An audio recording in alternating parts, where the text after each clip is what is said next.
घातक शस्त्र बाळगणारे संशयित आता ताब्यात आहेत। अमरावतीतून 11 ते 12 जणांना ताब्यात घेण्यात आलेलं आहे। मुंबई आणि नागपूर पोलिसांची ही संयुक्त कारवाई संशयित आंतरराष्ट्रीय कुख्यात गँगशी संबंधित असल्याची माहिती समोर येते। अमरावतीतून 11 ते 12 जणांना ताब्यात घेण्यात आलेलं आहे।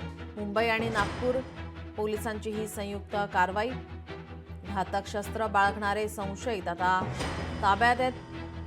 कुख्यात गँगशी संबंधित असल्याची माहिती आपले प्रतिनिधी सूरज दहाट आपल्यासोबत फोन लाईनवरून जोडले। सूरज, काय अधिकची माहिती? नीलम, आपण जर पाहिलं तर संपूर्ण जे आरोपी जे आहे आंतरराष्ट्रीय कुख्यात गँगच्या संबंधित असल्याची या ठिकाणी आपल्याला माहिती मिळत आहे। मात्र आपण जर पाहिलं तर अद्यापपर्यंत पोलिसांनी जे आहे अधिकृत माहिती दिलेली नाही। रात्री उशिरा आहे ते अमरावतीच्या परतवाड्यातील ब्राह्मण सभा या परिसरातून संपूर्ण या लोकांना ताब्यात घेण्यात आलेलं आहे। आपण जर बघितलं हे संपूर्ण लोक जे आहे या ठिकाणी एका भाड्याने घेतलेल्या घरामध्ये राहत होते आणि हरियाणा पोलिसांनी संपूर्ण माहिती जी आहे नागपूर शहर आणि अमरावती ग्रामीण पोलिसांना दिली होती। त्याच अनुषंगाने जर पाहिलं तर रात्री उशिरा जे आहे या ठिकाणी पोलिसांनी या ठिकाणी धाड टाकलेली आहे।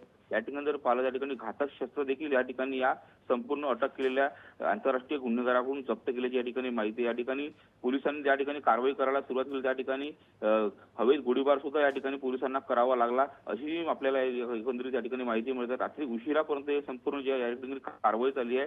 संपूर्ण 10 ते 12 लोकांना या ठिकाणी ताब्यात घेण्यात आलेलं आहे। मात्र नेमकी या ठिकाणी काय काय प्रकार चालू होता हे अद्यापपर्यंत या ठिकाणी स्पष्ट झालेलं नाही। मात्र आपण जर पाहिलं तर दुपारनंतर अमरावती ग्रामीण पोलीस या पत्रकार परिषद घेऊन संपूर्ण माहिती या ठिकाणी आपल्याला सांगू शकतात। मात्र या संपूर्ण कारवाईमुळे जर पाहिलं तर अमरावती ग्रामीण भागामध्ये मोठ्या प्रमाणात या ठिकाणी खळबळ सुद्धा या ठिकाणी झालेली आहे।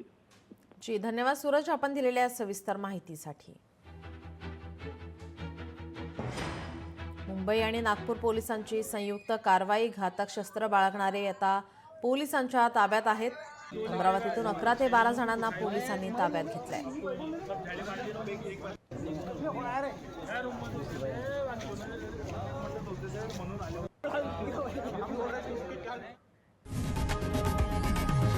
लोकशाही मराठी ऐका, पहा, जागरूक रहा।